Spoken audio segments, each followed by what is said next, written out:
Halo semuanya, selamat datang di Novel Time, selamat menikmati ceritanya, dan jangan lupa like, komen, dan subscribe.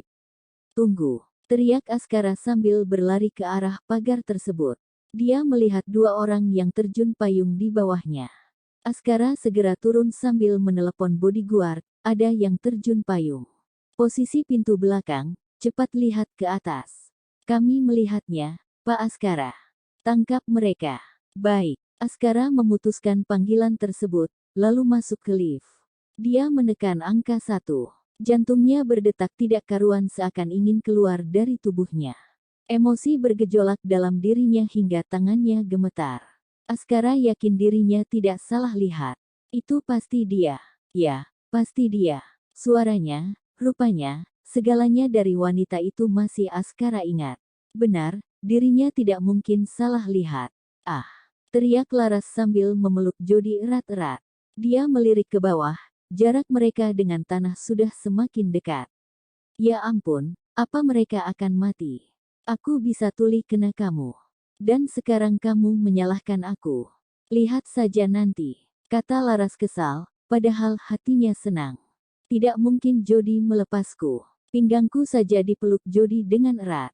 Hihihi. Jody melihat ke arah pintu belakang. Begitu melihat ada dua bodyguard yang berlari ke arahnya, dia pun berganti haluan. Mereka turun di tempat yang agak jauh dari pintu belakang bar.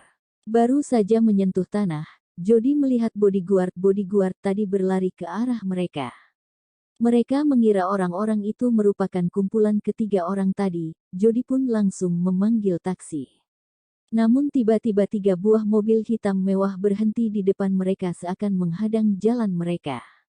Laras panik, dia pun berteriak, Jody. Jody, mari kita kabur. Kabur kemana? Orang yang ada dalam mobil tersebut turun. Seorang pria tinggi besar keluar. Sandi muncul dengan wajah dingin. Kak Sandi. Mata Laras berbinar-binar seperti bintang. Dia tidak percaya akan penglihatannya. Kak Sandi, sapa Jody. Di mobil belakang, turun Aaron yang kemudian mengeluarkan sebuah roket launcher dari bagasi mobil. Kak Aaron. Laras melongo. Mau apa dia? Kak Aaron, sapa Jody. Di mobil yang ketiga, keluar Ben. Dengan gayanya yang menawan bak raja yang turun dari singgasananya, Ben muncul di hadapan mereka. Saat melihat Laras, sorot matanya melembut. Kak Ben. Laras melongo. Kenapa Kak Ben juga ikut datang? Kak Ben, sapa Jody. Ben menghampiri mereka, lalu memeriksa Laras apakah Laras terluka atau tidak. Kak Ben, aku tidak apa-apa. Ada Jody yang melindungiku, kata Laras. Ben menoleh melihat Jody, lalu tersenyum penuh arti. Spontan Jody mundur ke belakang. Berani sekali mereka membuli adikku. Cari mati rupanya. Maki Aaron. Roket launcher di tangannya dia hadapkan pada pintu depan bar, lalu melepaskan tembakan. Ben menutup kedua telinga Laras sambil tersenyum lembut melihat Laras. Para bodyguard yang tadinya mengejar Laras dan Jody langsung lari terbirit-birit begitu melihat ada tembakan yang datang ke arah mereka. Sementara para pengunjung bar juga satpam begitu melihat ada peluru api yang mengarah ke mereka juga berteriak sambil lari terbirit-birit. Detik berikutnya, terdengar suara bom yang memekakkan telinga. Cahaya api muncul di malam yang gelap. Tubuh orang-orang yang berada pintu depan bar terlempar hingga ke jalan raya. Jalanan juga menjadi kacau. Mobil pemadam kebakaran datang untuk memadamkan api. Sementara di dalam bar sendiri, terdengar teriakan di sana-sini. Lift tiba-tiba berhenti di lantai 2. Askara mengernyitkan dahi. Sorot matanya tajam. Kenapa tiba-tiba berhenti? Tanyanya dalam hati. Detik berikutnya, lampu lift padam. Askara terkurung di dalam lift. Setelah Askara berhasil dikeluarkan dari lift, dia melihat banyak orang berlarian keluar bar. Suasana di dalam bangunan itu begitu kacau. Bagaimana tidak, bagian depan bar telah diledakkan. Tercium aroma mesium yang kuat di sana. Pak Askara, kedua orang yang terjun payung itu mendarat di depan bar. Tiba-tiba muncul 3 buah mobil. Kami tidak melihat dengan jelas apa yang terjadi setelahnya karena seseorang dari mereka mengarahkan tembakan pada kami. Setelah serangan itu, kami kembali ke jalanan untuk mencari mereka, namun mereka sudah tidak ada, kata bodyguard tersebut. Askara berdiri di sana sambil mencari-cari kedua sosok orang yang dilihatnya tadi, tapi mereka memang sudah tidak ada. Suara wanita itu tidak lagi terdengar. Yang terdengar hanyalah suara napas serta detak jantung Askara yang cepat. Panggil penanggung jawab bar kemari.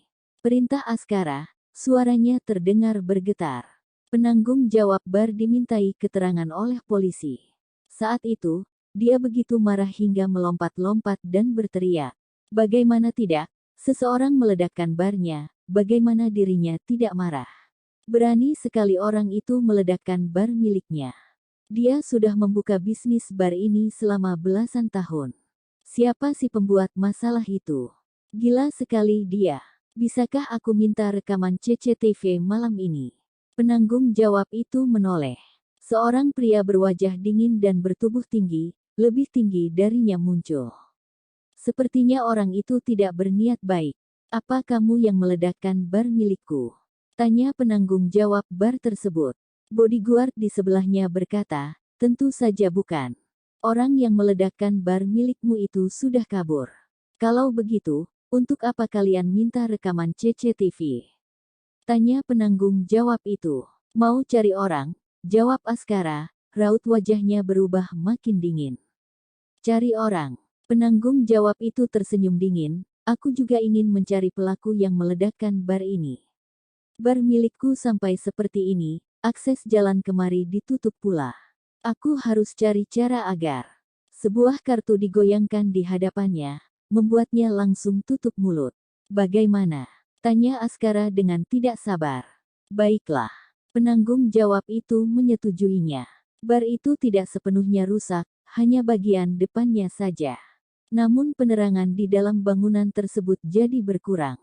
Jika tidak disuap, si penanggung jawab tidak akan mau kembali masuk ke sana. Siapa tahu saja ada puing-puing bangunan yang tiba-tiba runtuh dan mengenai tubuhnya. Begitu Askara akan masuk ke dalam, Hendra langsung menghalanginya, Pak Askara, jangan masuk. Berbahaya sekali di dalam sana. Askara meliriknya dengan dingin dan tajam seakan tetap bersikeras untuk masuk. Hendra pun hanya bisa melepaskannya, lalu mundur. Melihat Askara masuk ke dalam, dia pun ikut masuk.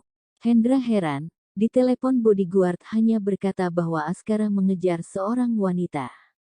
Tapi wanita yang mana? Hendra penasaran. Mereka masuk ke kantor. Penanggung jawab bar tersebut mengeluarkan kartu memori kamera CCTV dan memberikannya pada Askara, ini dia. Semua kejadian malam ini terekam dan tersimpan secara otomatis di dalamnya. Jika orang yang kamu cari tidak ada, ya berarti tidak ada. Askara berbalik badan dan memberikannya pada Hendra, periksa isi kartu ini. Setelah keluar dari bangunan itu, Hendra menyusul Askara dan bertanya, Pak Askara, siapa yang mau Anda cari di rekaman ini? Askara berhenti tepat di depan mobilnya. Sorot matanya bersinar. Dia menjawab dengan yakin, Prisa.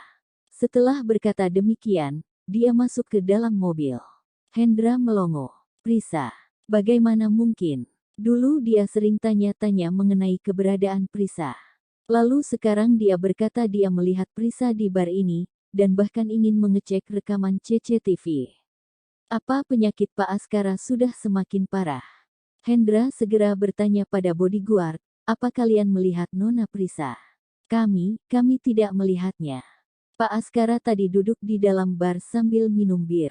Tapi tiba-tiba, beliau berdiri dan terlihat seperti mengejar seseorang, cerita bodyguard itu. Dia juga bercerita bagaimana dia dan rekannya yang lain mengejar wanita itu berdasarkan perintah Askara, namun tidak sempat memperhatikan wajahnya. Sambil menghela napas, Hendra melihat kartu memori yang ada di tangannya. Apa benar penyakit Pak Askara semakin parah hingga dia berhalusinasi seperti ini? Tapi aku harus tetap memeriksa isi rekaman ini. Tidak hanya asal memeriksa, tapi harus kuperiksa dengan teliti. Ini dapat menjadi bukti yang kuat untuk aku tegaskan pada Pak Askara bahwa Prisa sudah mati. Terima kasih semuanya, jangan lupa untuk like, komen dan subscribe ya.